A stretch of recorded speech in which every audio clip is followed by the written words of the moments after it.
Lieutenant Governor. So let's bring her up today with a warm round of applause.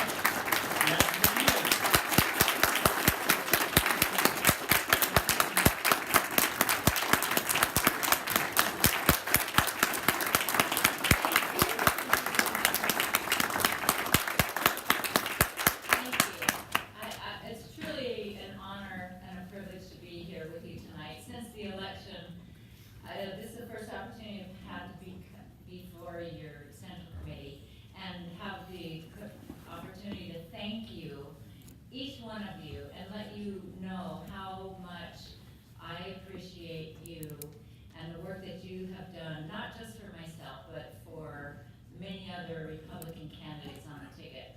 Once we made it through the primary and we were part of the ticket, the Republican team, what I saw across the state was amazing and astounding.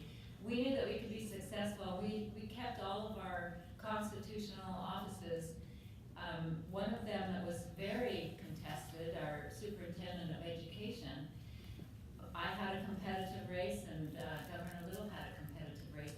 And it's only because of the work that you all did on the ground floor, the boots on the ground, that helped us be successful. And I think it was because that so many of you believed in the ideas of the message of what we do to try to keep Idaho conservative and adhere to our traditional principles and what we believe in as Republicans and what our founding fathers established our form of government to be. So the thing that I would like to convey to you the most this evening is how thankful I am for each one of you, how much I love you, and I appreciate everything that you've done on the ground, pounding signs, going door to door, the way we worked as a team. I remember working in Graham Patterson's district, and we had a lot of fun and building those friendships. And I know that Ada County, there were some losses locally, and that's difficult, but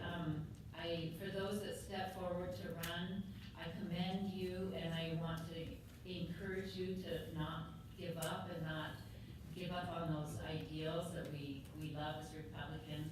My first run for office was for county commissioner almost 2 decades ago, and it was a tough race, and it was a hard loss because I worked really hard, just like you did and so many others. But we have to keep at it. We have to keep fighting for those principles that we believe in.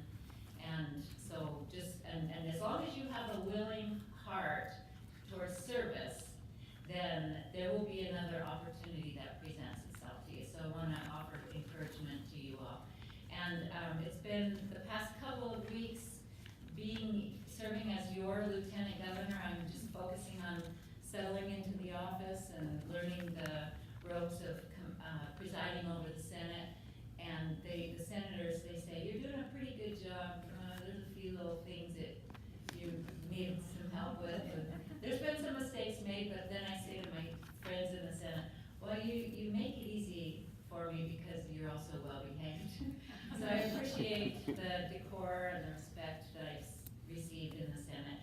And I've had a really good time and a lot of time in the last couple of weeks meeting with people and listening to the concerns of people.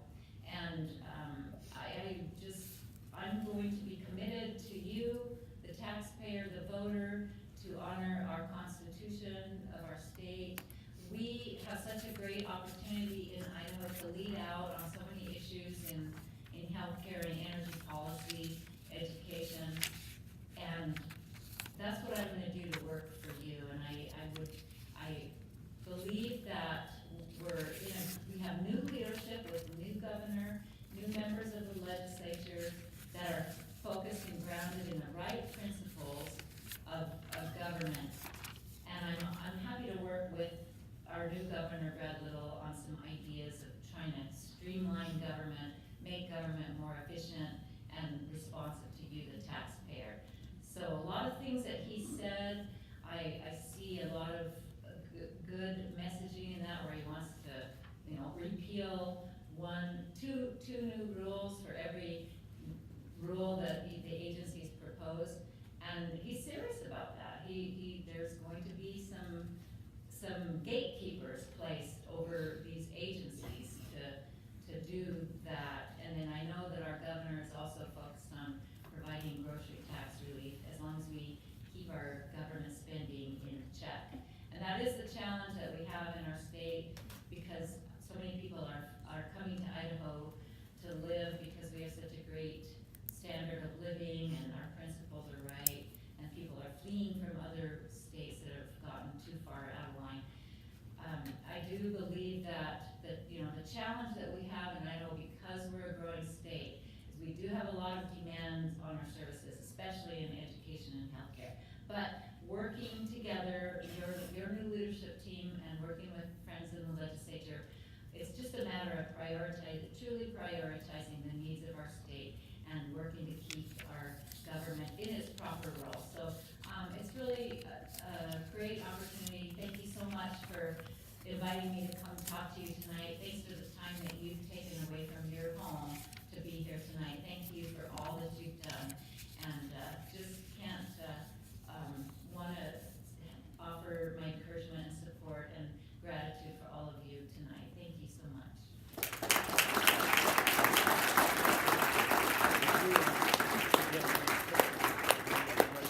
Sure.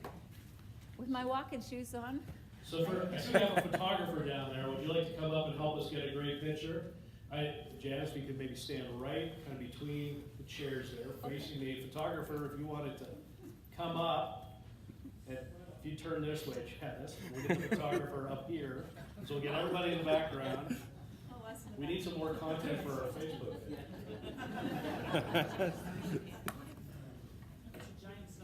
And YouTube. So come up to where I'm standing, photographer. Okay. And then Jazz, you're up right there. See, photographer, you're right here. So we'll get the whole committee. Janice standing right there.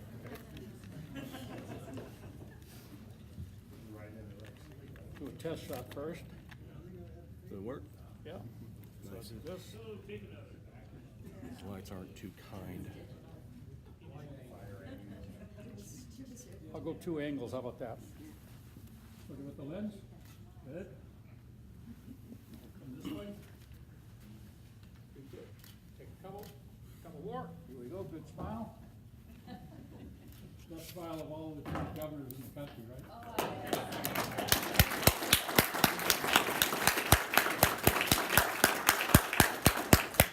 Thank you so much, Lieutenant Governor McGeehan.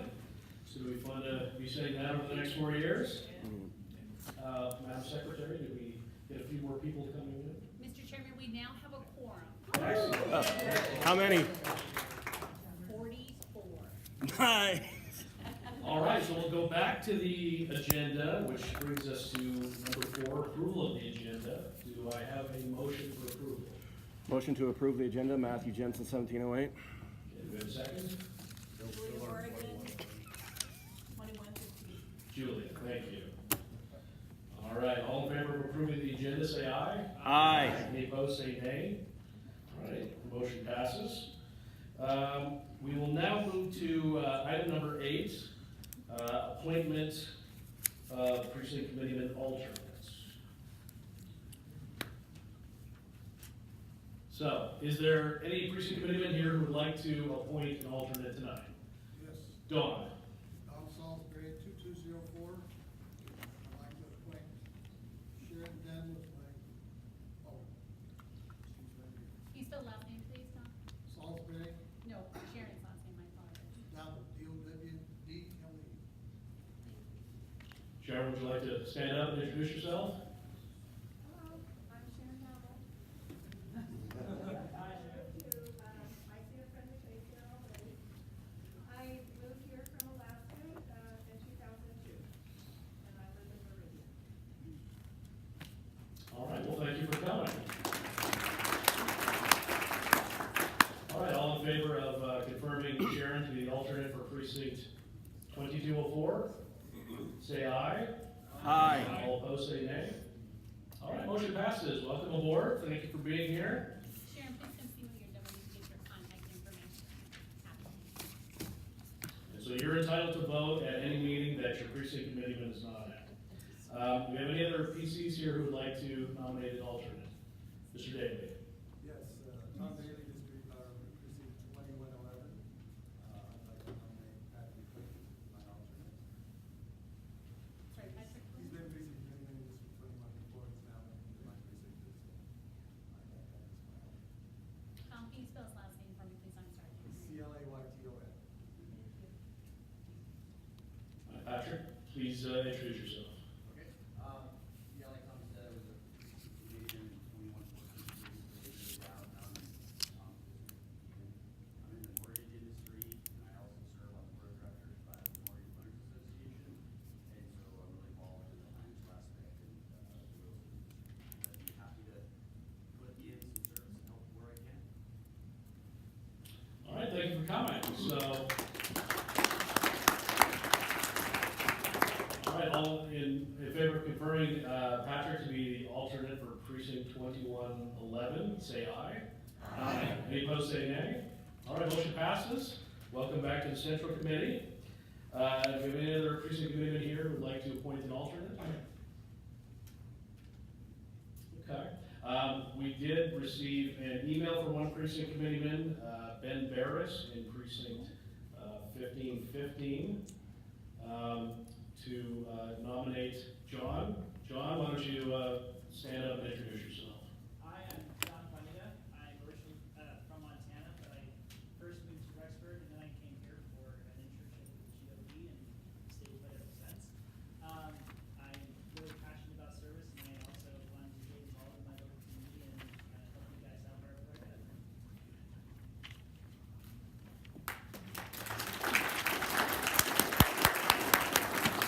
All right, thank you for coming. All in favor of confirming John as the alternate for precinct 1515, say aye. Aye. All opposed, say nay. All right, thank you, John. Welcome aboard. And you can actually move over to this side since you'd be a voting member for tonight. All right, any other precinct committeemen who want to appoint an alternate? All right, seeing none, we'll move on to introduction of candidates for the vacant precincts. We only have a couple vacant precincts, but if we have someone here to introduce somebody, they would be introduced to one meeting, voted on at the second meeting. Representative Daly. Yes, District, first name is Tom Daly from 2111. Paul Mackey, who is here, who wants to be considered for 1914, precinct committee for 1914. He has done opposition research for the Governors Association, as well as previously as with the Republican Party national as well. So I'd like to introduce him. All right, do we have a second? Megan Engel from 1906, I second. Thank you, Megan. Paul, please stand up and introduce yourself to the committee.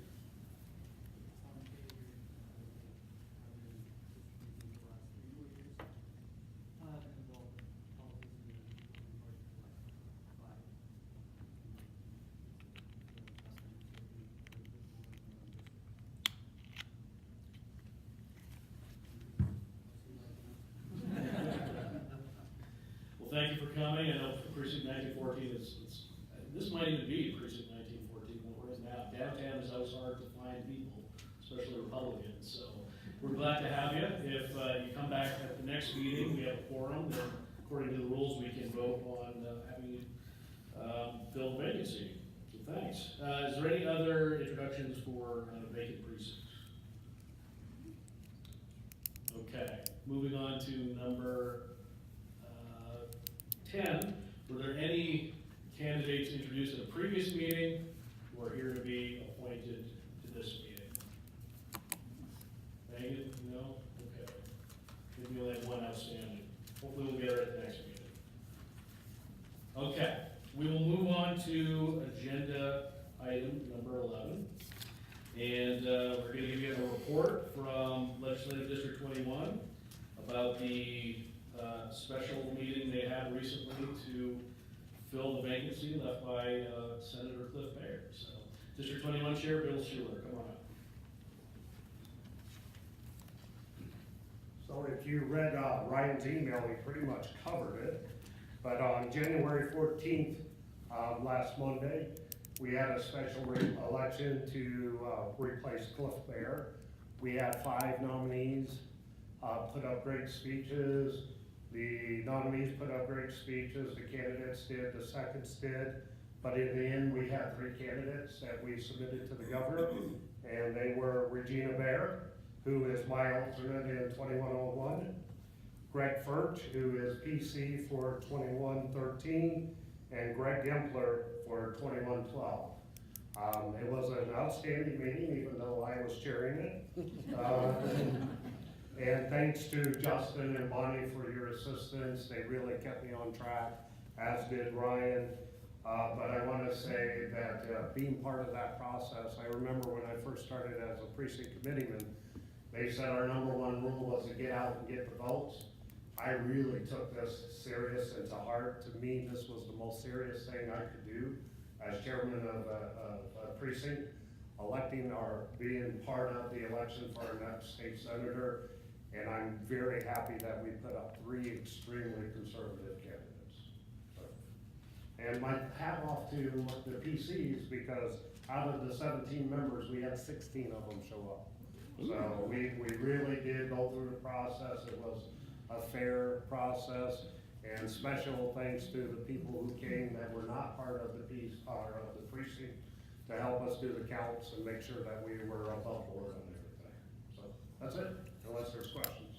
Question, Sir? when will it be determined? It is going at a government pace. So the governor has 15 days from the day that I submitted the 3 candidates to him. And that was issued to him on the 16th via certified letter.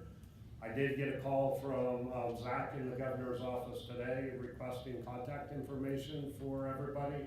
So I assume the next step is the interview of the 3 candidates, and then from there the governor will pick one. So,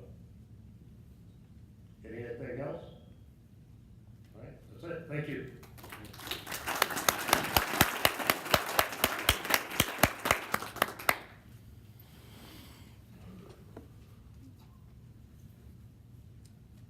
Thank you, Bill, and yeah, that meeting, it really helps solidify the fact that the PC is a very important position. That was a room of 16 people who got to pick the next senator for basically very close to the entire term, 2 years. So instead of going through an entire primary and a general, spending thousands of dollars and spending all that time campaigning in these rare circumstances, small room of elected PCs that, probably nobody knows their name in the neighborhood, but they're the elected PCs. They get to pick the replacement elected officials. And it's a duty that we all have to take very seriously. It happens rarely, but it does happen. In previous administrations, the county sheriff of any county has resigned early, as well as the prosecutor. And it was the PCs in this room who selected the replacement. So it's always something to keep in mind. Again, it's not a frequent occurrence, but when it happens, it's probably the most important power that the precinct committee would have. So, all right, we're going to move on to our next speakers. One of the great things about Ada County is that we get every Republican legislator in our county for 3 months out of the year. It's one difference between us and all other counties. And we have a couple of freshmen here tonight to just give a quick perspective on their experience getting elected to the Idaho legislature and what it's been like so far. So we just want to bring them up. Let's introduce to you tonight Representative Chad Christensen.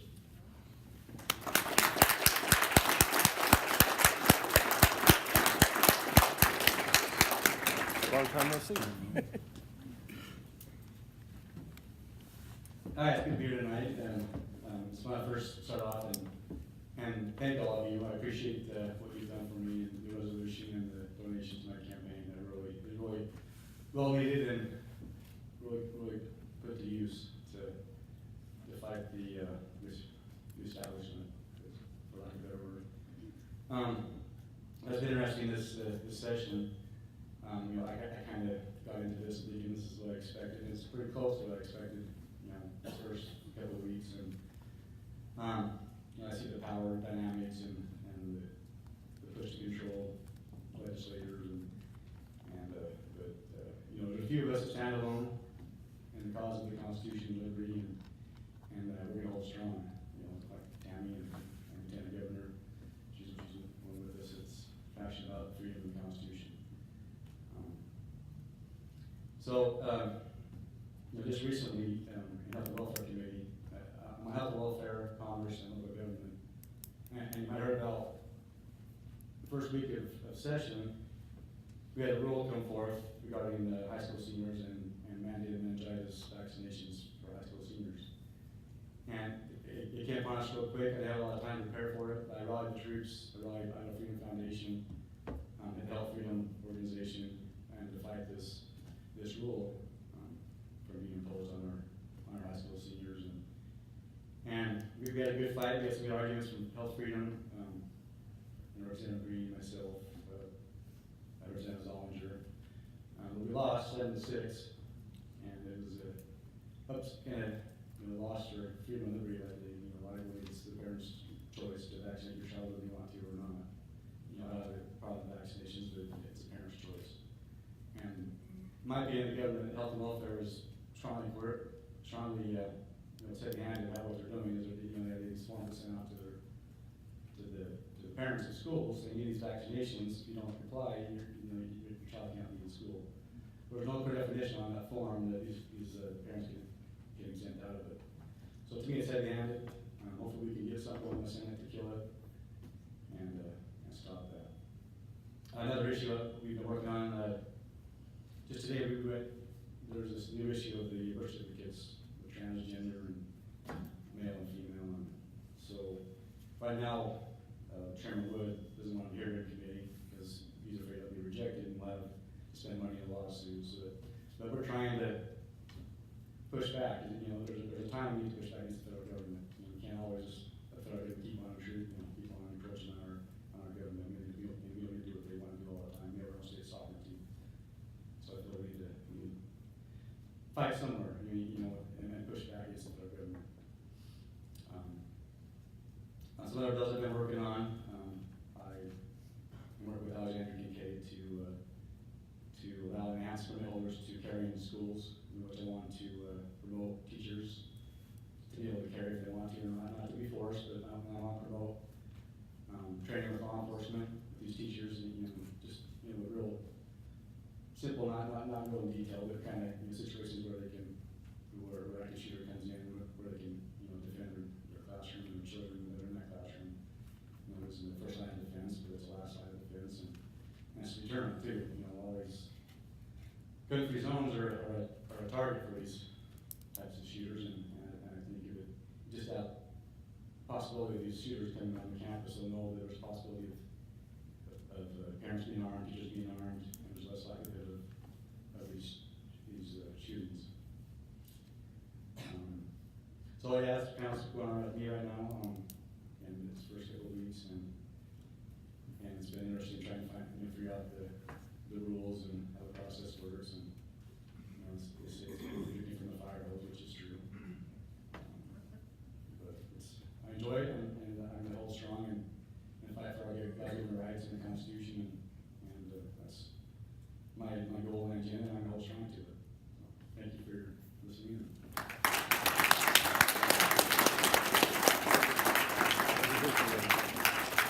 Thank you, Representative Chad Christensen, and now I'd like to bring up our next representative, right from our next door neighbor, Canyon County. She just got elected this year, first term, so let's welcome Representative Tammy Nichols.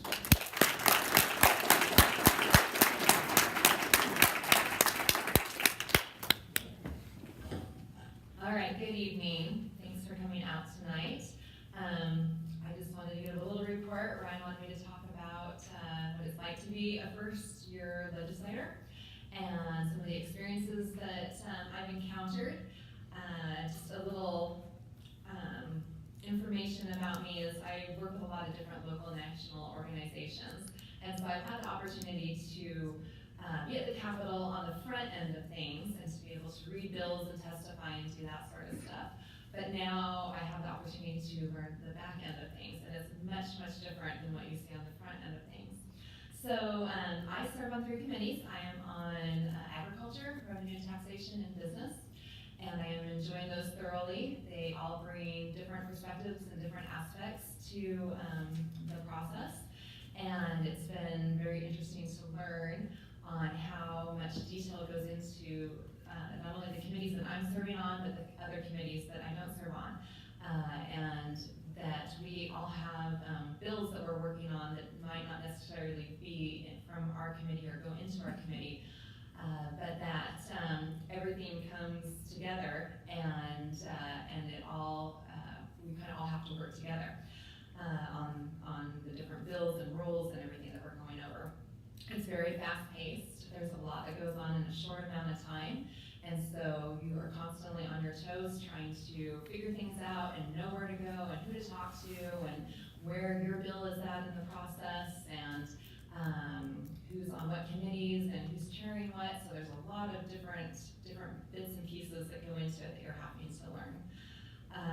My goal for this session is first and foremost to work on keeping our republic. We have a lot of people that are moving into Idaho from many, many different states. Some good, some not so good because they bring some of their ideology with them, and we're trying to keep that part out because we don't want to become California, at least I don't. And so it's been it's interesting because we have these people moving in, and so I think it's really important that we work on sustaining and keeping our republic and the way of Idaho that we've known and loved and why people want to come here. Second is that I want to start working on getting laws off the books. And we put many, many laws on and rules and all that sort of stuff each and every year, but we don't take anything off, which is why I love Governor Little's idea about getting rid and deregulating the 2-to-1 concept, similar to President Trump. So I'm very supportive of that and want to see that put into place and work on that concept. The next thing is that I really want to engage the citizens. So people that are in my county especially, but everybody, to engage them into the government process and to have them be a part of the procedures and the works because we can't do it by ourselves. There's 12 or 13 of us in our office space, and we have one secretary and nobody else that really helps us out.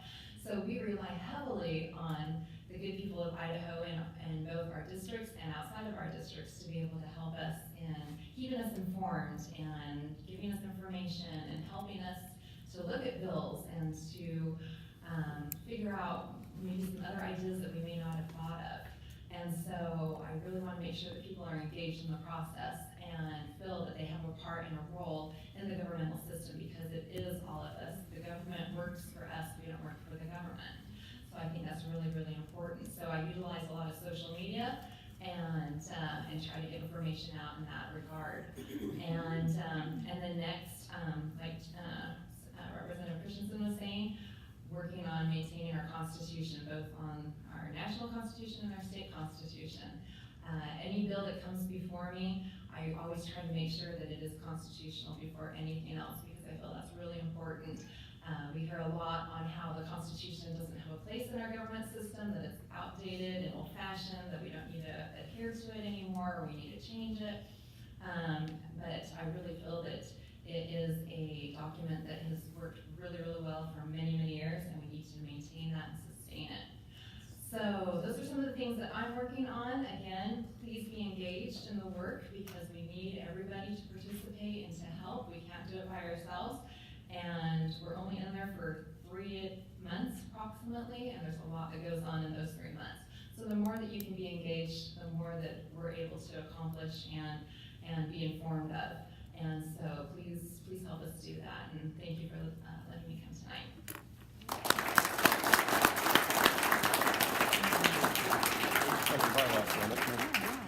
Thank you, Representative Tammy Nichols. So I know we have maybe at least one other legislator here, although no one else RSVP'd when I asked for speakers. But if we did have any other legislators tonight who wanted to say a few words, please raise your hand. Okay. All right, thank you to our two out-of-town speakers, and we're gonna, especially during when the session is open, January through March, we're gonna try to open it up to get a lot of new legislative voices in here from Ada County and around the state. All right, we will move on to agenda item 13, if Victor is here. He was running a little bit late, but Victor Miller, okay. I'll postpone that one until he gets here. That's going to be a report on our municipal election reform committee. We will move on now to old business, proposed rule change. So there was a proposed rule submitted a few months ago. The way the process works to amend our county rules is that it has to be introduced in one meeting, voted on at the next, and these 2/3 votes. So we will bring up the sponsor of the rule right now, and then we will open the floor for debate.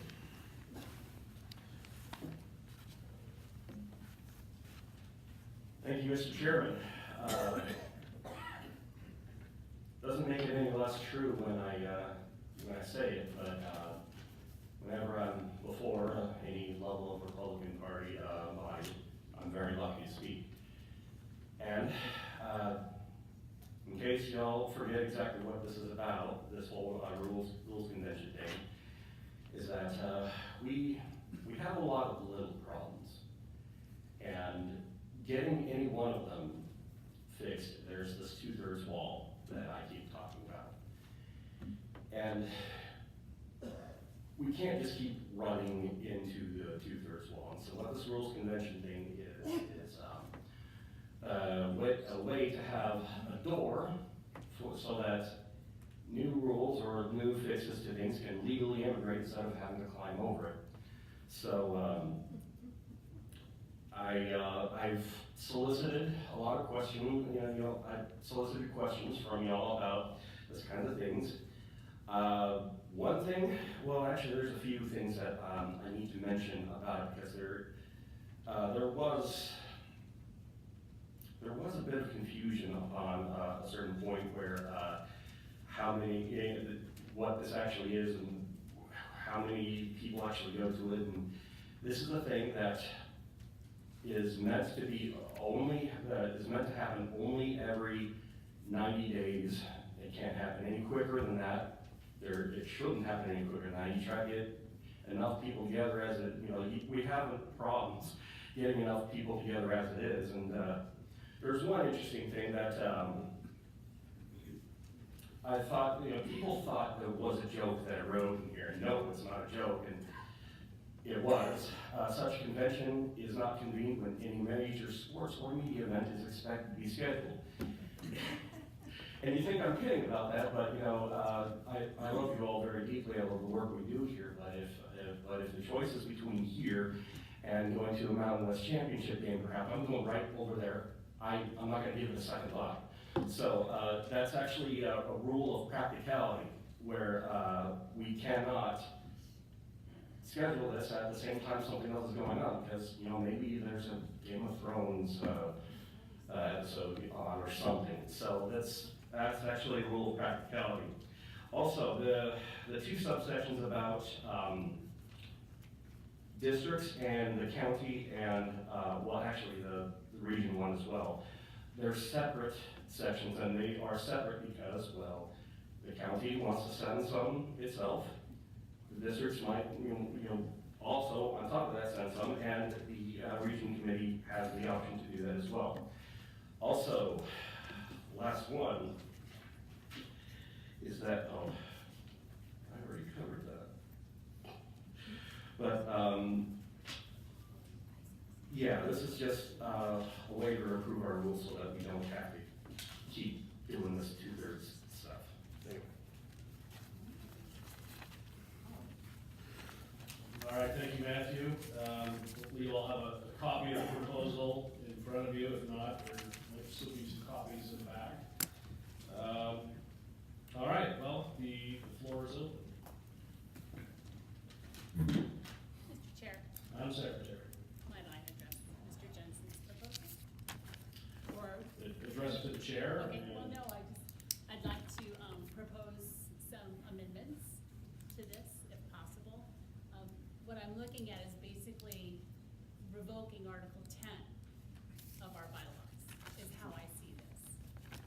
And I don't see how we can pass by 2/3, but then have a rules committee that doesn't pass by 2/3.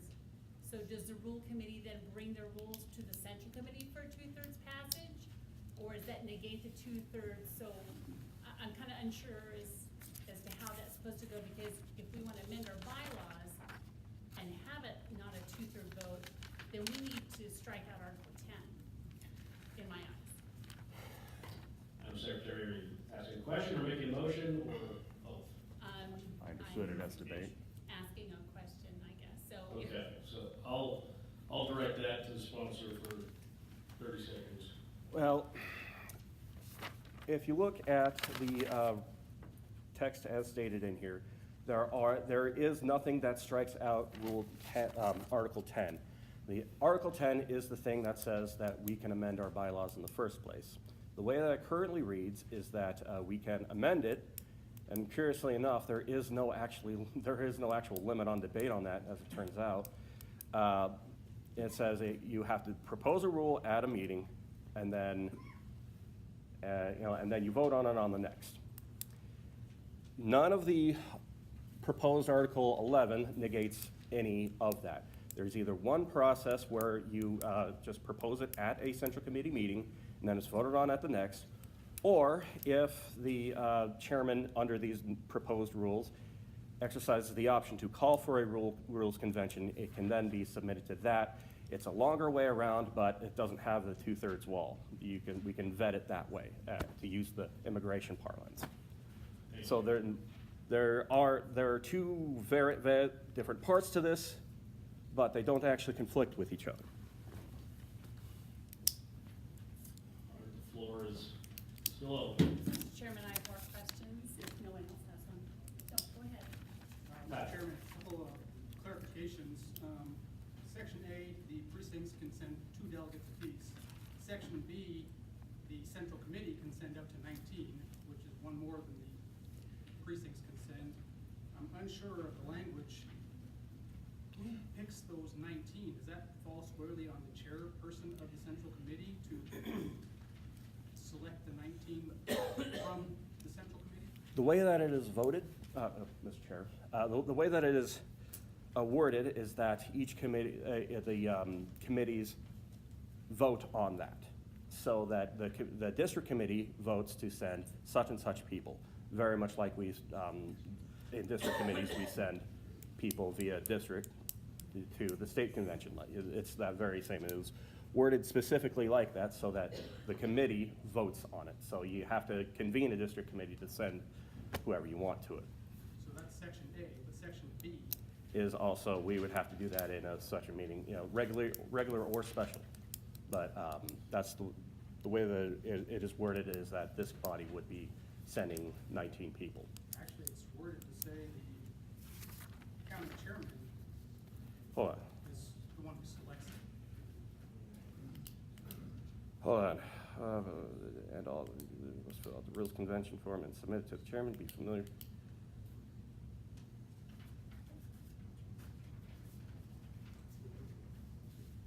Okay.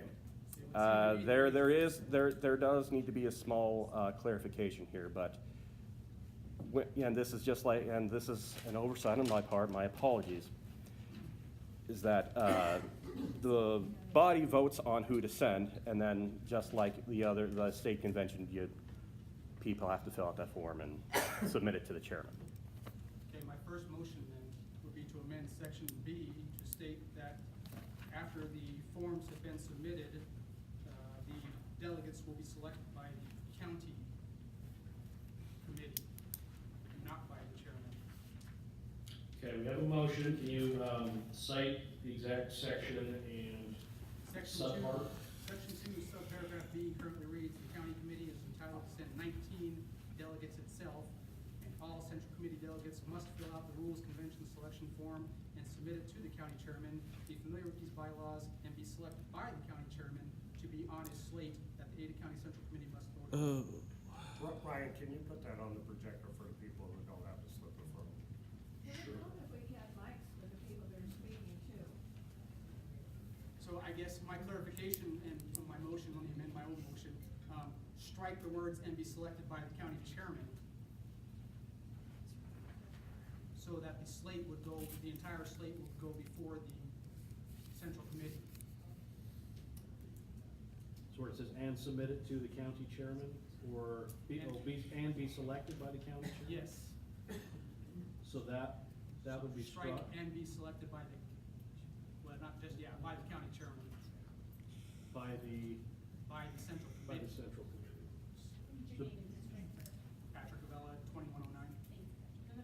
And I guess I'll second that too. I mean, it's a friendly motion.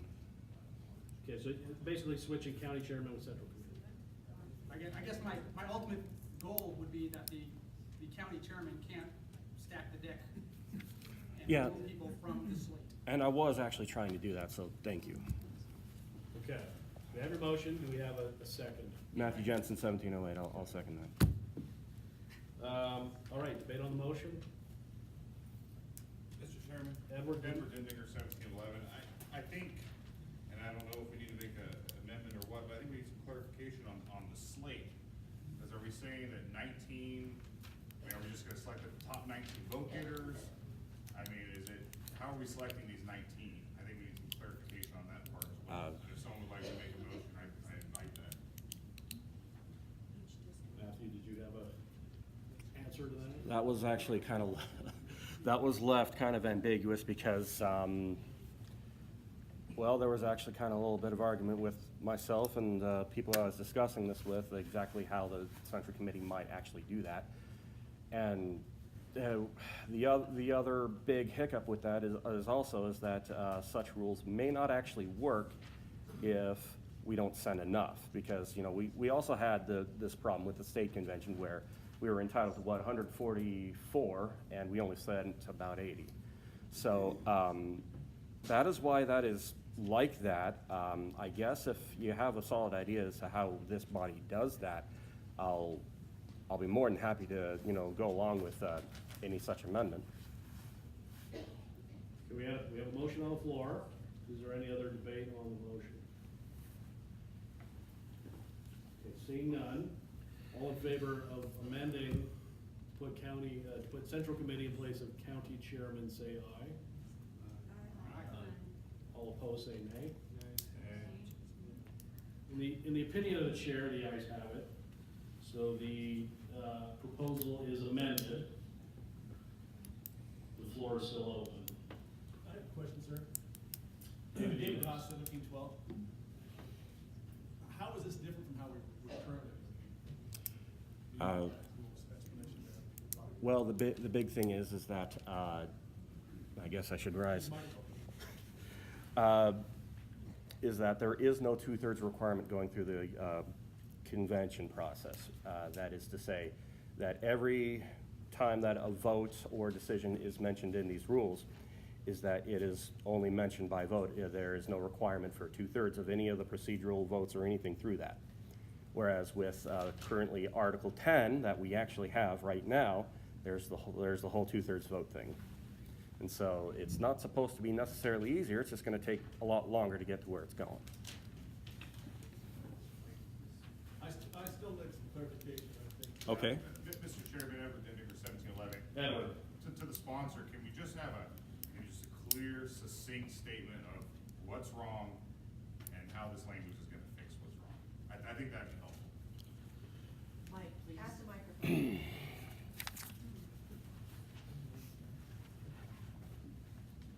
Well, what is wrong is it's way too difficult to actually get any minor fixes in.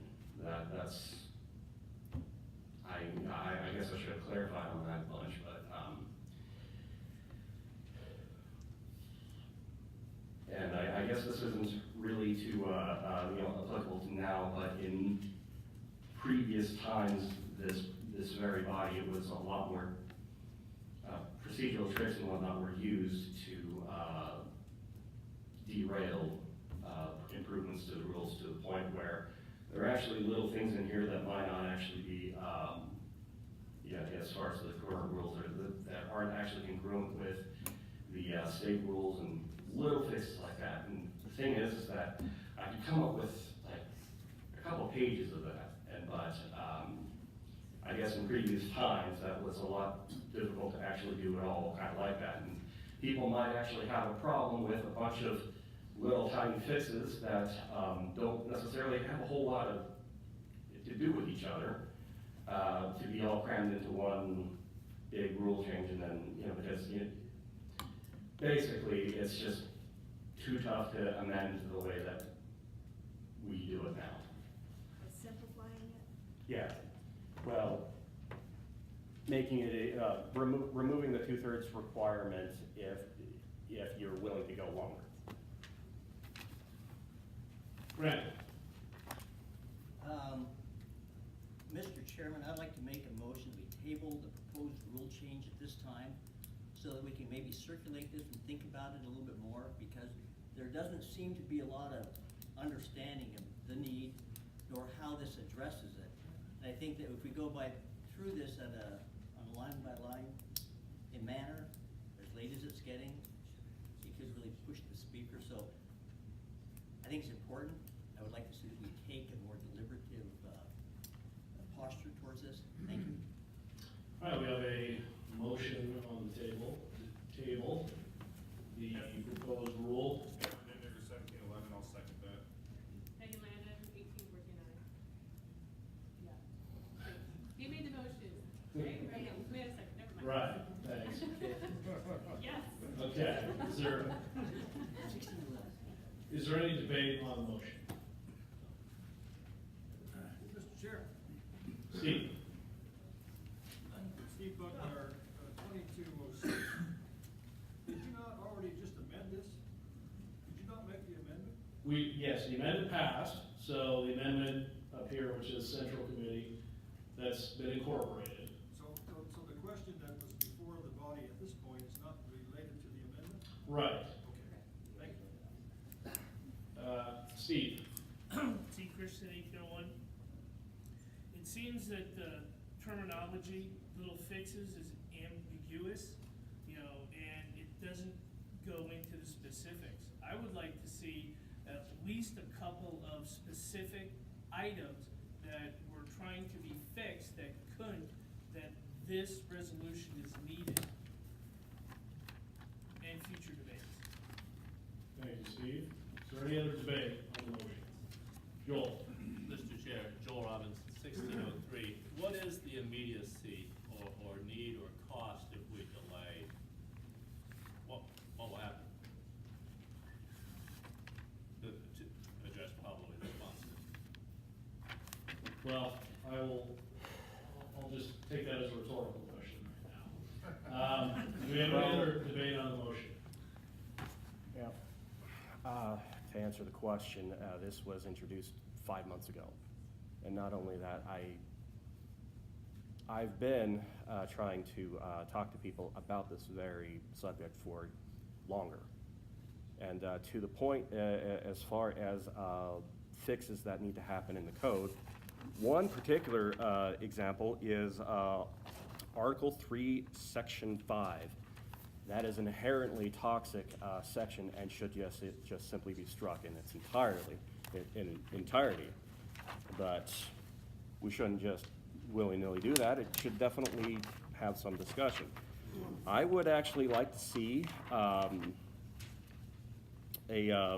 rule that says that a secretary can pause a meeting. And the reason for that is, well, we need accuracy of the record, and well, that is not always the case because the secretary, is always being rushed. Another part of the code is exactly how is a precinct committeeman, what are the actual requirements for a precinct committeeman, because this was looked into very recently, and some of the language in that is a little bit ambiguous because a qualified elector is not actually listed in here, but it's kind of heavily implied, and that's not exactly congruent with what it says in the analogous section in the state rules. Okay. we'll, Yeah. you got it. Yeah, there's stuff there. Thank you. All right, is there any other debate on the motion? Okay, seeing none, we will call the question, which is to table this, rule change. All in favor say aye. Aye. Any opposed say nay. Okay, the motion carries. The rule is tabled. Now, again, it can be brought up at any other time, but, I guess it's a good learning moment for everybody. So the rule has been circulating for the last several months, and it has been presented. So it's always important to try to do the homework if you get these proposals, because they will eventually come to the floor. Also, when you have something this complex, I think it also behooves the sponsor who may not, something like this took obviously a lot more time explaining than I think was allowed in this limited format. So some outreach. We can always send emails out to the full body, kind of explaining what the sponsor is up to. So we will table whether the sponsor brings it back or not is up to him. And just so everybody knows, any committee member can submit any proposed bylaw or resolution. Resolutions go through the resolutions committee, but their proposed bylaws go straight to the full body. So again, if you read the bylaws and you see anything you want changed, as committee members, you're entitled to write your own rules proposal. Resolutions, we do have a resolutions committee, and any precinct committee can submit one of those as well. So, all right, we will now move on to our next item, and that's to bring up our featured speaker tonight, Senator Stephen Thane. And I'm a fan of Senator Thane. Of all the representatives, I find that he is perhaps one of the most creative within his realm of expertise. He's, it's great to be a legislator where you vote either yes or no, but I think some of the best legislators are the ones coming up with new concepts, new ideas, new proposals, things nobody's ever heard before, whether you agree with them or not. I appreciate people who can bring new ideas to the table. And Senator Thane's been doing that for years in the Senate. His main area of expertise is in education and family policy. And he's actually written several self-published books. And so we'd love to bring him up here tonight and hear what he has to say. So give a warm round of applause for Senator Thane.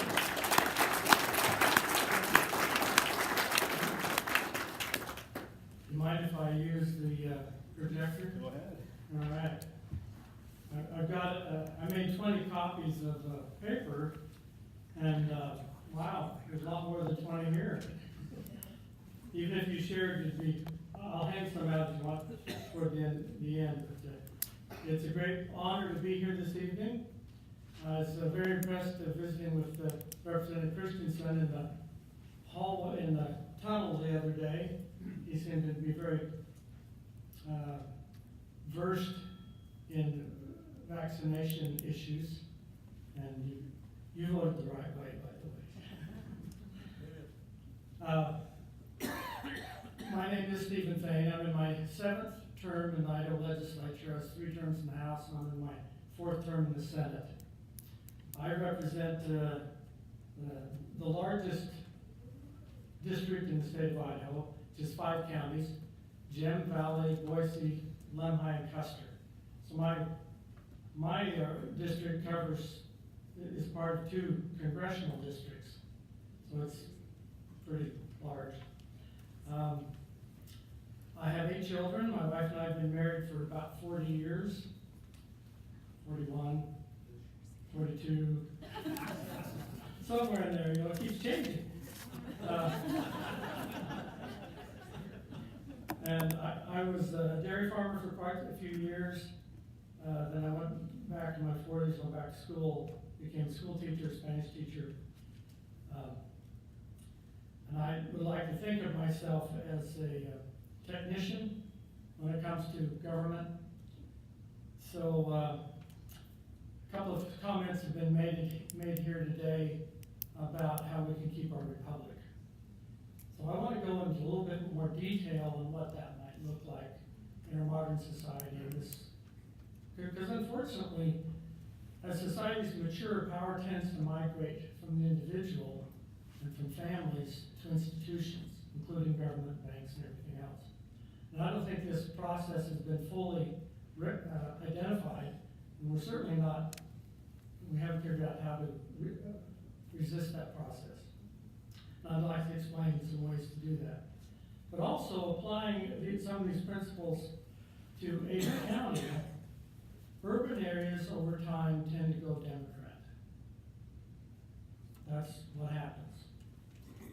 So why do they tend to go Democrat? And I'd love to have a discussion, but I'm not going to do that because we don't want to be here till, well, we might want to be here for 10, but you probably don't want to. So there's three issues I think that tend to be of great importance in urban districts that Republicans don't like to deal with: education, healthcare, and poverty. Those are three issues that people in this room, we probably would like to ignore or say, well, you know, you don't want to deal with these issues, and you probably don't think they're proper role of government. Stay away from some of those discussions tonight. But even though it might make us uncomfortable, we have to deal with them. So I'd like to share an article that I'm writing, that published here, well, I'm writing it recently. And because I'll have to read it too. So recently, in July 12th, 2018, Idaho got a number 5 ranking for preparing kids for college. So 5th in the nation. We're the only state west of Mississippi that was on that ranking. So you kind of wonder, well, how can that be? Because you always hear that Idaho's 49th or 50th in the nation when it comes to education. 48 right now. Well, it depends on what input measure you're measuring.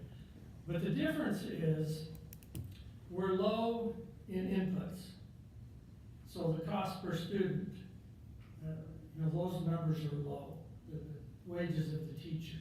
So those are all inputs, but they don't have really anything to do with student outcomes. For example, Washington, D.C. schools spend second most in the nation behind New York schools at about $19,000 a student, and they're the worst school system in the nation. So money and outcomes aren't related necessarily. So another thing is that Idaho jumped from about 28th in the nation, so we're at number 5 ranking. Number 5 how? In preparing kids to go on to college or other post-secondary opportunities like career technical education. And that's based upon the number of students in high school that pass an ACT or SAT test, the college entrance test, at a level that they'll probably be successful in college. So we're ranked 5th in the nation on that metrics. But in 2015, we only ranked 28th in the nation. So no one has asked the question, why did we jump from 28th to 5th? And that should be a reasonable question. Well, the only thing that's really changed in education, you can see that chart in 2015, there was 50,000 dual credits earned, almost 51,000 dual credits. It's an AP or an advanced placement test. And so if you multiply that 6,124 by 3, you get approximately 69, plus the 50,000. You get approximately 69,000 college credits earned by high school kids in college, which is pretty good. That places us at that time about the top of the nation. Well, 3 years later, it's exploded, and 184,000 dual credits were earned last year, plus another 13,000 AP tests, for a total of about 224,000 credits earned by high school students in the state of Idaho while they're still in high school. And this is growing about 10% or 15% a year. So what's driving this program? What's driving this? Well, in fact, right below that chart, you see 58% of Idaho seniors and 54% of juniors took at least one college class last year. So what's driving this is a program called the Fast Forward or Advanced Placement Program. This is a state-funded program that allocates money to students so they can customize their education. And it's the only program like it in the whole United States. Other states allow students to take dual credit. However, in California, it's only 5% of students that take it. There are 50,000 students that take it out of almost 1 million juniors and seniors. So it's a very small percentage. Whereas we have almost 60% of our students are taking college classes in high school. Now, this was a Republican idea. At least I think it was. I mean, it's my idea. I stay off in the program. Some of you might not think I'm a Republican, so I withhold that judgment for you. But I think it's based on Republican principles because we're allocating funds to families, not institutions. So they can customize their education, so they can buy into what they want to do, so they can get engaged and pursue their dreams. There's an accountability piece. If they don't pass a class, they have to pay for the next one out of pocket before they access those funds. And oh, by the way, we allocated $4,125 to each student. So this is changing the face of education in Idaho.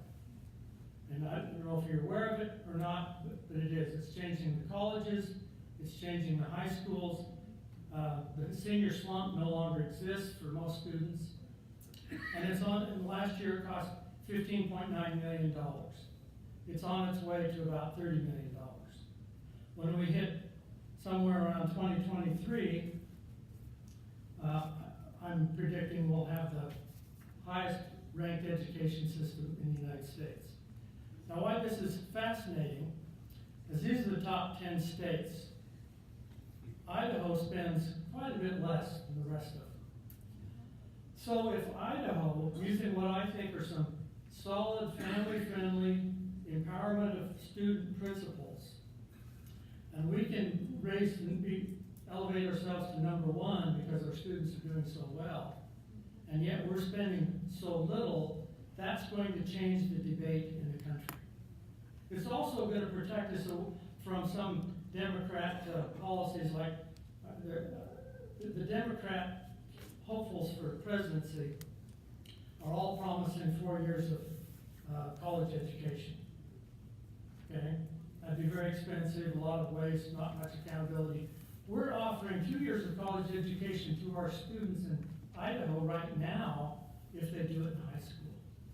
And if they do it in high school, it saves us a lot of money, because it saves the students a lot of money too, because we subsidize college education.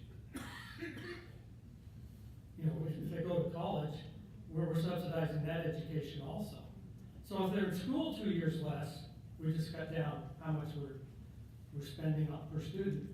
And they're entering the labor force quicker and paying more taxes. So I just wanted to share that idea with you that in one area of the three, education, poverty, and healthcare, the Republican Party owns the discussion. We're driving the discussion.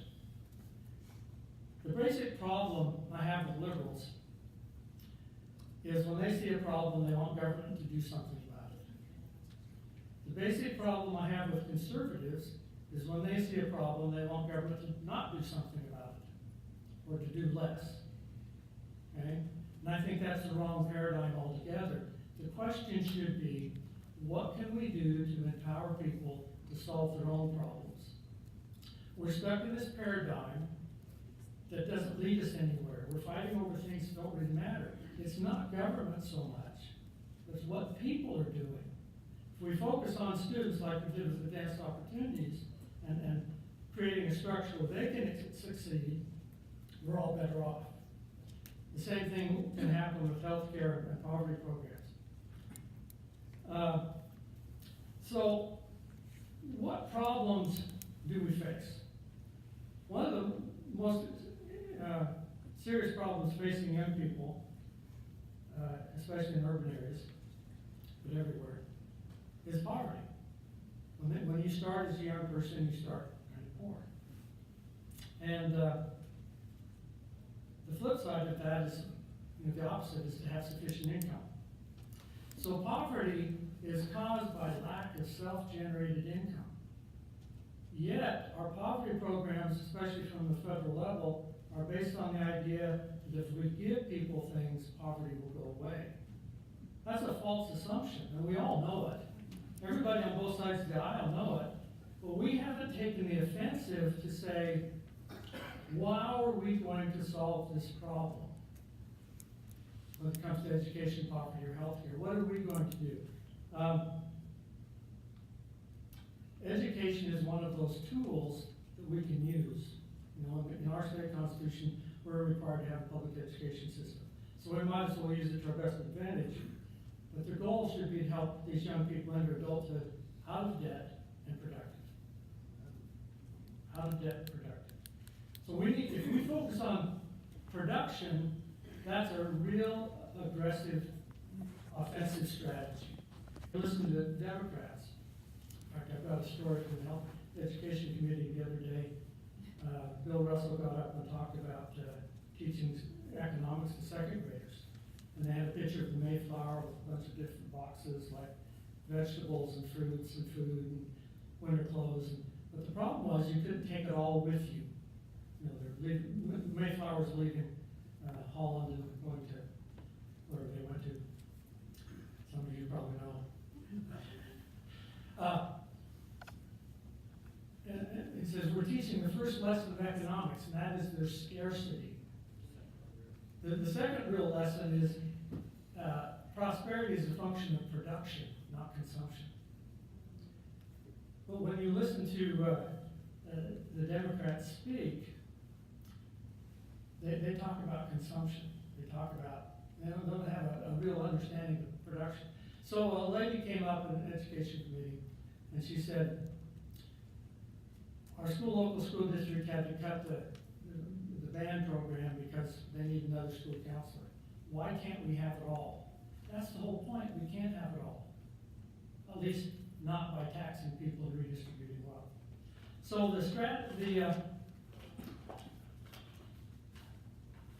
the conservatives tend to operate in the negative. So this is a criticism of my side of the aisle. We focus on what government should not do rather than the positive, what government should do, which is to empower families. If we had a strategy and understood how we could empower families and let families solve our problems, and if you look at it, about 95% of our budget is because families aren't doing a very good job. Education, poverty, healthcare, corrections. This is the opportunity that we have in front of us. So, in honor of that opportunity, I've written a book. It's called Unleash the Power of the Family. And so I have about 20 copies if you'd like some, I'll give some to you. But conservative philosophy, limited government philosophy, is mostly correct. Our biggest problem is we haven't figured out how to unwind big government once a big government program gets in place. And that's what I try to explain how to do in this little book. So if you don't get one tonight and you want one, send me an email, I can send you an electronic copy. But I would like to go into details about how to do that, but you know, I think 15 minutes this time of night is probably all I should abuse you with. So if there's any questions, I'd be glad to answer them, but there's some opportunities, but we just can't say no. One reason we got Prop 2 is because the legislature didn't act to do something that, and the biggest problem with Prop 2 is at 130%, it traps people in poverty. 130% of the federal poverty limit, you lose your food stamps.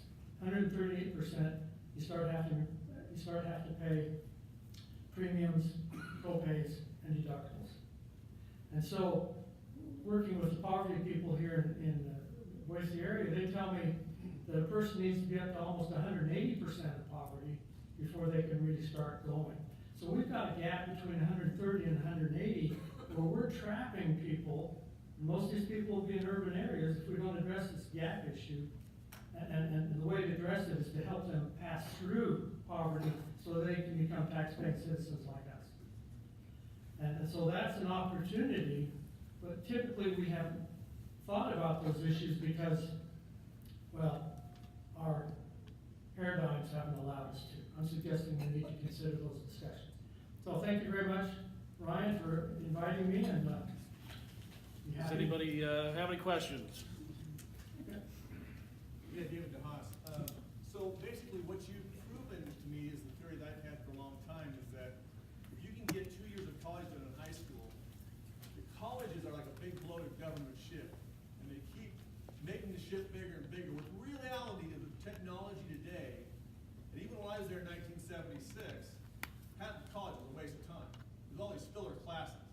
What needs to be done is get rid of the filler classes, let the people focus on what they want to get for their degrees, and get their degrees, to get them to get hired. There's too much of that bloatedness in those institutions, and it's a failed model. It needs to be changed. I don't know if you're on that committee to suggest those changes to these institutions, but you got tenured professors, and they're on payroll, and there's a study done many, many years ago, and they actually proved, Stanford proved, that you can get to college in, well, actually 1 year. They said, no, we can do it in 3, even though it's taking 5, but the reality was we got this big payroll, we got to keep getting the tenured professors. Great observation. The Advanced Opportunities Program is taking that from not an institutional approach to change the institution, but actually allowing students that self-identify, that say, I want to take more classes in college, in high school, to take a high school and a college class at the same time. So you wipe away a year up to 2 years of that experience. You can call on.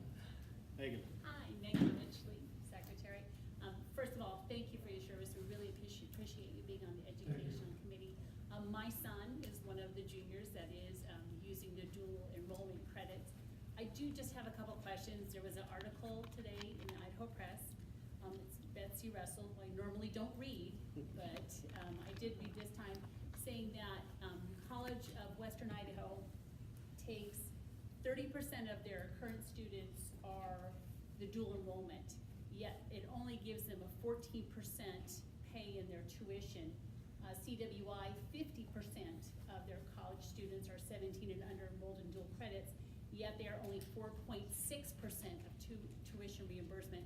While I applaud these efforts, I don't see as a business model going forward for these colleges to be able to continually afford taking 4.6% and still teaching 50% of the population. And also in conjunction with that, the Boise School District does not currently take advantage as much of the dual credit. They are an AP-driven school district, where West Ada is almost exclusively dual credit. With the increase in dual credit acceptance, I only see an increase in students taking that. How do you foresee the funding, knowing that the model is changing or being proposed to change? How is that sustainable for those children to still keep that in business, still consider them a 3% raise as state employees every year guaranteed? A couple of good questions in there. I'll take the easy one first. Boise School District is an AP nominated. They lead the same direction. It really doesn't, in fact, they're cheaper to take than a dual credit class as far as the state's concerned. But my focus is on the individual. I'm not as much interested in the institution, that's my second focus. But universities and colleges in the state of Idaho are undergoing a transformation because of these numbers right here. And they're gonna hit 300,000 by 2023, I think. That's my estimate. So their model is gonna change a little bit, but that's fine. It's a failed model, I just heard that in the back.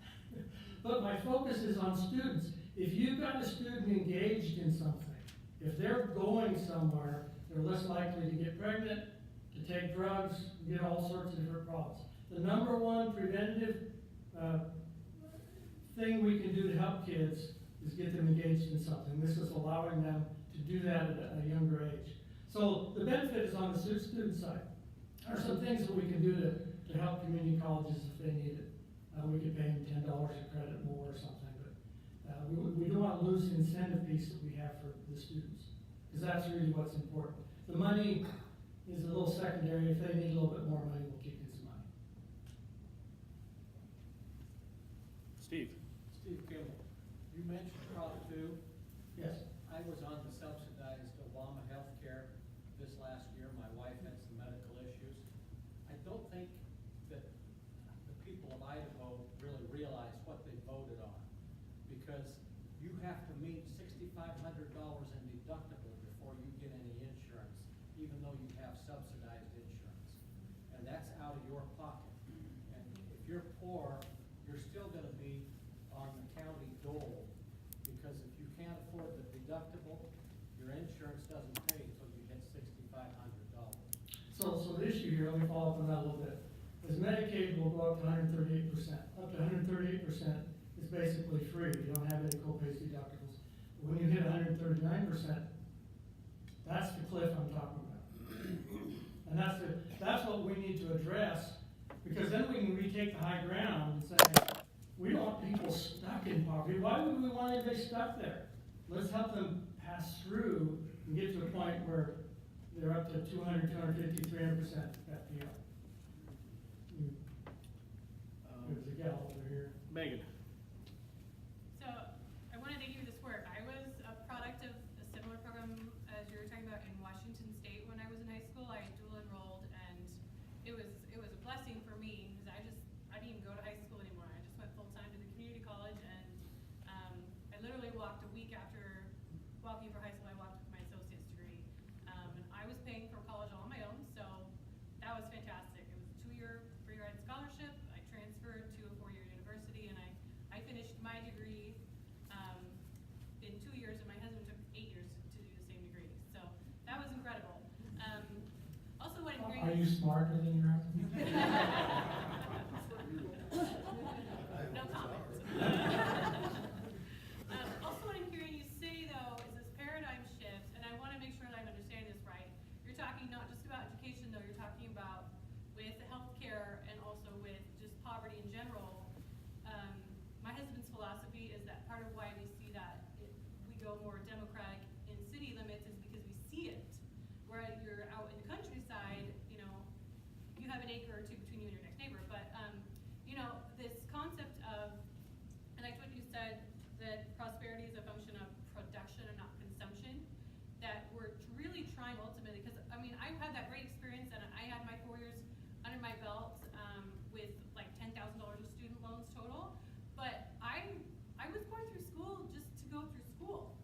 I had an education for the sake of having an education. When I got that 4-year degree, I was making $8.50 an hour with no career, with a bachelor's degree, you know? So I'm hearing you say it's not education for the sake of education, it's for production's sake. It's for helping them have an end goal. That poverty problem is not so much getting them through that gap as far as what their next health care is going to be, but teaching them that it's about having a career plan that's going to be sustainable.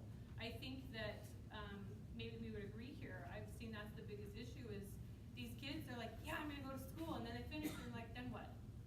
I can't pay my student loans. I can't afford a down payment on a house. I can't have kids because we're living in my parents' basement, you know? I'm curious what your thoughts are then about how to get that process put together better, where they have a goal of actually supporting and producing instead of just obtaining some paper on the wall. That's a great question, great comments, great observation, and you're absolutely correct. So what are we doing in the state of Idaho? What direction are we going? We funded school counselors the last 3 years. I think they're about $9 million in school counselors, but they're career and college counselors. They're not emotional counselors. That's all they do is have them.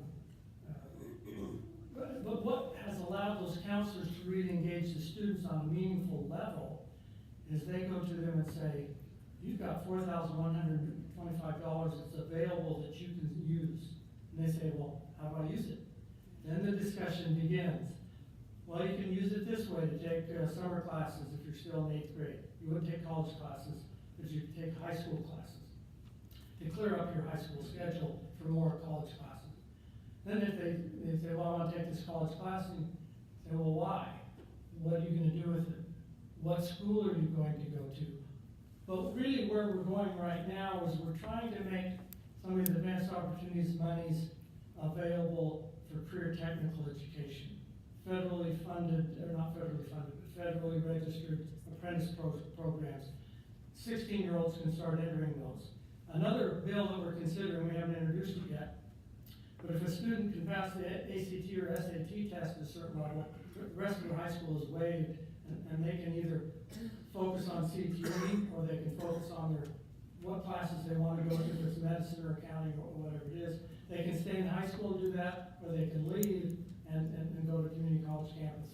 But we're trying to figure out ways to let kids control their destiny. Now that makes a lot of adults uneasy, but James Farragut was the first admiral in the United States Navy. You know, he's Farragut Park's named after us.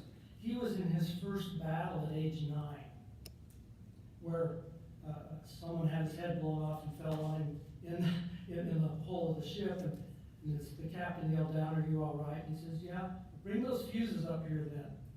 Kids can do a lot more than we have allowed them to do. But what we're not requiring anyone to do it. This is all self-selection. And that's an important key if we're going to unwind big government, is you have to provide some options that aren't out there right now, and have to self-select and say, I'm going to be responsible, and there's an accountability piece. So that's I kind of went off a little bit, but we're trying to focus more on CTE and make that available to young men especially, because they're only going on at about a 43% rate versus young women who are going on about 57% rate. All right, last question. Last question. Patty. Yeah, hi, I have a question about the fast forward program. I mean, it looks like it's a real success, had a lot of good results. But as the mother of high school kids that are LDS and take release time, they don't have access to those funds, I understand. Is there any discussion about maybe making a portion of it available for kids that take release time? Well, actually, I'm LDS. So, the issue started 10 years ago. You probably don't want to know what issue, because it's been going on a long time. But we wanted to stay away from the separation of church and state issue. But last year, we changed. The dual credit has always been available to LDS kids. It's always been available. What was not available to LDS kids was overload classes, because you had to take all the classes that your school offered. You know, so if a school offered 14 classes, you had to take 14 classes in order to get an overload class, which is not a college class, but an extra high school class. Well, we changed it last year, so this is currently code, current in practice. And the counselors aren't always catching up. So if you have any questions about it, call me. I'll get you in touch with the right person. If a student takes at least 12 credits, earns 12 credits during the school year, then they're able to take overload classes, which would be summer classes and high school classes. So there's a little bit of a misnomer there. They were always able to take dual credit, but the overload was an issue, and we fixed that last year. Okay, thank you so much.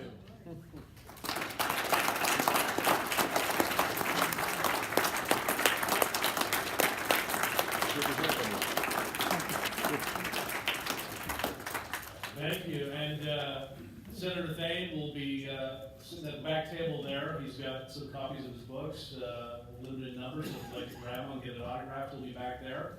And if you want to get one at another time, feel free to stop by the Idaho State House. Our representatives are very easy to get a hold of down there. And you can stop by generally anytime, 9 to 5, Monday through Friday, and probably catch your representative. So, all right, we're going to go backtrack just a little bit on the agenda. We're going to go to our Municipal Election Reform Committee for a brief report. So I'm going to bring up the chair of that committee, Victor Miller. Come on up. So it's quite an act between Senator Thane and the whiskey bar. So I will be brief in my comments, but we put together a 16-member team for the Municipal Reform Committee. We have 4 teams within that. And our mission is twofold, really. One is to be a resource for legislators that are interested in this issue in municipal reform. And secondly, to try to anticipate all the questions and issues that they might have and then to prepare our teams to prepare answers so that we can be responsive to them once and if legislation is presented. So our 4 teams basically sought to answer 4 questions. The first one is, how do the composition of the local city councils match up with the electorate and how they are actually registered as Republicans, Democrats, or Independents. So we're doing the work on a city-by-city basis. If you go on the Secretary of State website, you will see the congressional district breakdown, you'll see county breakdown, but we have some brave souls in team number 1 that are actually tackling it and looking at registration city by city, and that's going to be very useful in terms of looking at that relative to how the composition of each local city council is. So that's the first question we're answering. The second one is, for the larger cities, should there be districts? And if there should be districts, what size towns should we start thinking about districts? Now, we've already, and as part of the team that's looking at how all the other cities are working out across the country, we're looking at 115 different cities and how they're running their city councils. And there's only one other one that I've found so far, Hialeah, Hawaii, that does theirs by an at-large basis. All the other cities do theirs by districts. So that's a very interesting thing. So we'll go and do that. Second question. The third question is, what do we have now and why do we have it? And is there any evidence that we've tried to change the local municipal laws at some point? So we have a legal team that's involved really answering that question and delving into the history. The fourth question we're asking is, what do the other states do? And we're seeing, well, how many cities have partisan elections? How many have nonpartisan elections? For example, the largest city in America, New York City, has a partisan election. Why? They want transparency. They want people to know the worldview of who they're electing. The other thing we're looking to is even versus odd numbered years. So do you harmonize the elections with the presidential elections or run them in the odd years? So for example, in California, they just recently changed their laws in 2015 to move it to an even year. Why did they do that? For participation rates. In general, they found participation rates grow about 30% when you move to an even year versus an odd numbered year. So we're going to look at those 2 in the top 115 cities that we could find across all 50 states. So that's those are the basic questions we're trying to have prepared should legislation be introduced. And the other thing I want to do is I want to encourage all of you, if there's an issue that you're passionate about, you have a chairman here that actually is anxious to provide support for the legislators. The legislators do not have a lot of really firepower to help them do the research. In 1 week, it's startling how much information we put together. We met last Monday, and we're going to meet after this meeting, but it's pretty startling how much information was put together in just 1 week. So this committee, like you could do, if there's an issue that you're interested in, approach Ryan, create a committee, and support a legislator who's doing something that you really care about. And with that, I thank you and enjoy the whiskey bar.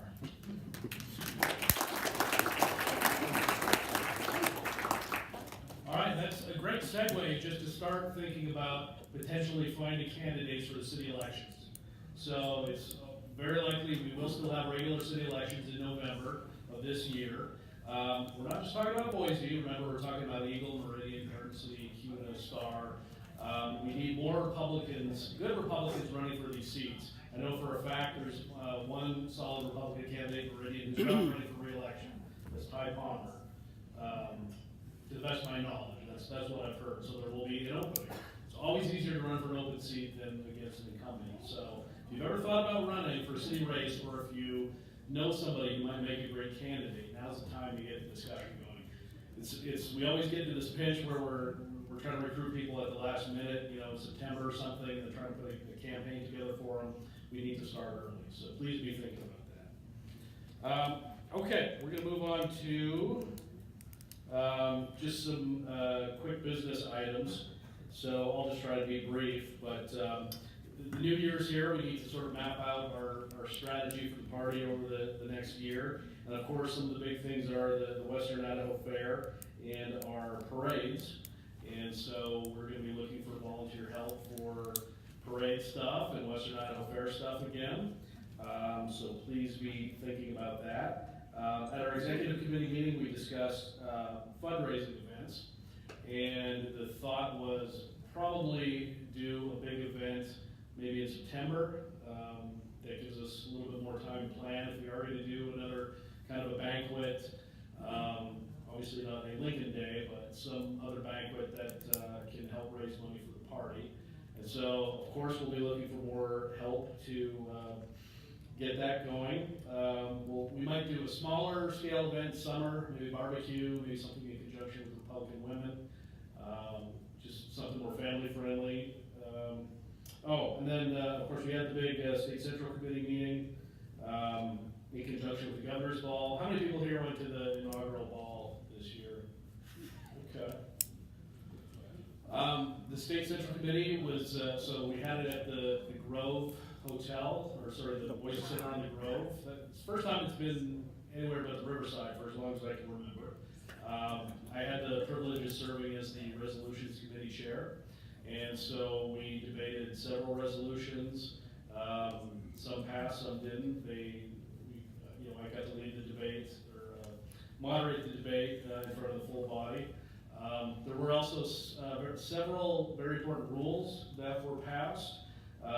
We passed and two of these rules had previously been in place, had been repealed, and now they've been put back. One is the State Judicial Committee, and that rule basically gives the state more authority over the counties and legislative districts to address violations of party rules. As it stands, without that rule, if you have allegations of rule breaking in a county, district, or region, it really doesn't go any farther than that county, or that district, or that region. This rule sort of gives the state some ability to look in and have the state chair investigate and go from there.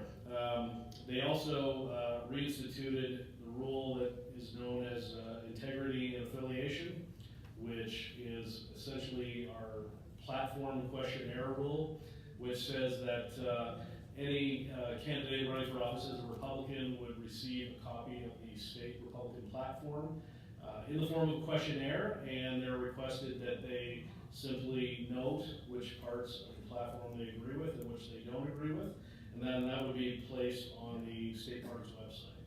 So that gives Republicans especially more disclosure to see what their candidates are going to support and not, as far as our state platform goes. Do we have any questions about the State Central Committee or any of the items we're going to have coming up in the year? Do we know when the next one is going to be, where the next one is going to be? No. So the State Central Committee is twice a year. It's always in Boise in January and always in a different county in the summer, but that has not been announced yet.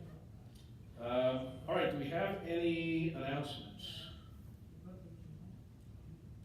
Okay. I did receive an announcement from the Idaho Freedom Foundation, and they're doing a rally called Zombie Legislators. They're doing a rally in support of their lawsuit against Prop 2. And, well, if you're on Facebook, you can pull it up. I think it's January 29th. It's going to be on the steps of the Supreme Court. So I guess the gist of it is that under Prop 2, it takes away a lot of legislative discretion from the legislators, and so they'll basically be zombies, just not exercising their own will to shape the policy of Prop 2. That kind of goes to the bureaucrats. But anyways, they passed that on, so I'm just passing that on to you. Does anyone else have any other announcements? No? Okay. All right. Well, I appreciate everyone coming out. I guess I'm going to entertain a motion to adjourn. Bill Schuler, 2101, motion to adjourn. Tony Carter, 2103, second. a second?